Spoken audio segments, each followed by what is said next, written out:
Nicola is a 29-year-old who was recently told by her father that readers tend to live longer. Nicola snided at this comment and laughed a little bit at it, but it did get her thinking. Nicola knows that her attention span has shortened significantly over the past few years. These days, anything that causes her to read longer than 60 seconds she tends to ignore. Even briefs at work she struggles to read or read documents. Instagram captions that are a bit too long she tends to ignore. Anything that does require her attention for reading for more than 5 minutes, she tends to ignore. Nicola feels that perhaps there might be some truth in what has been said, but how can reading, of all things, improve someone's health span?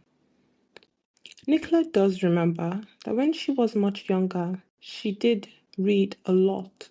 Books like Enid Blyton, sometimes Agatha Christie, and she also really enjoyed reading the Archie's comics. So today, Nicola wants to know, is it true that readers live longer? The thing is, it does appear to be true. It's not actually a general myth. Now, whether or not reading and living longer has a causation is a completely different matter. So yes, there does seem to be some evidence, especially following some research done in 2016 by the Yale University, that suggested that actually people who read regularly can have an increased lifespan. The study did not particularly show that reading causes you to live longer. It just identified that people who read more seemed to live longer. However, it's important to note that this might just be an additional thing based on the kind of lifestyle that people who read a lot may potentially have, and that might then also contribute to other socioeconomic factors that might be associated with people who read more, thus contributing to this fact of living longer. Now, what exactly did they see and what did they suggest and understand? They noticed that people who read longer was not really just about sort of reading 5 minutes here and 10 minutes there, but it was for reading at least 30 minutes every single day. And that's quite interesting, isn't it? Taking some time to sit down and read for 30 minutes. Now, this included things like reading magazines, newspapers, reading fiction in particular. Reading fiction books in particular seemed to improve lifespan for up to 2 years. Now, again, as I said, we don't know if this is causation, but it's definitely worth paying attention to. The next thing that we know about reading is that reading does reduce stress. It's a healthy way to detach from whatever is going on in life. And as we often talk about managing stress, reading is one of the well-known and well-regulated and well-understood areas of stress management.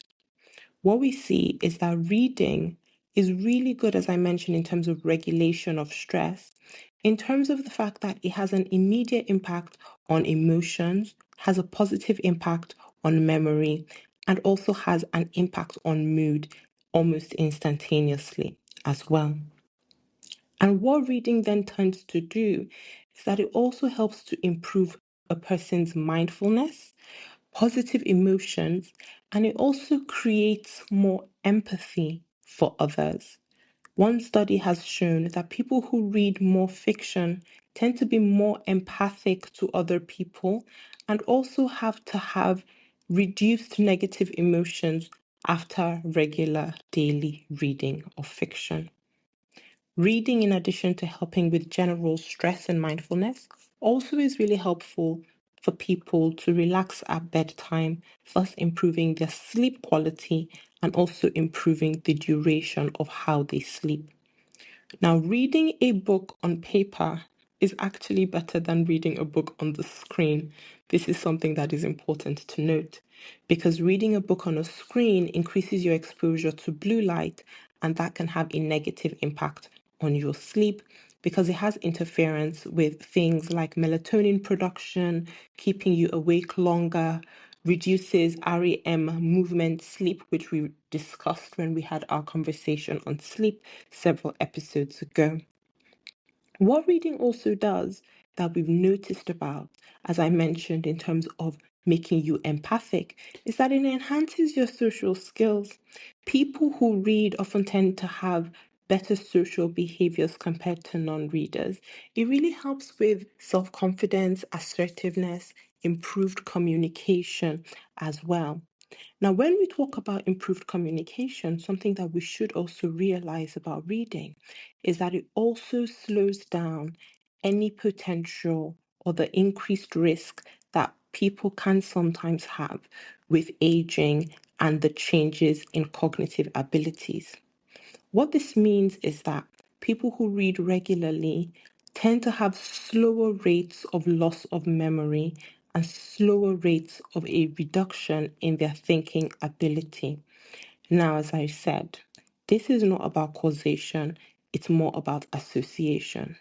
But there is a positive resilience and a positive ability that engaging your brain in stimulating activities like reading does have on age-related changes as well.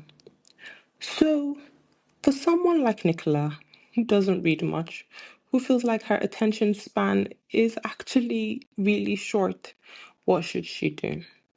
We could recommend that she start with something as simple as a poetry or short story collection and set aside 5 minutes every day for the first 12 weeks perhaps to just read for 5 minutes. Set a timer, put her phone aside, open a book, and read for 5 minutes.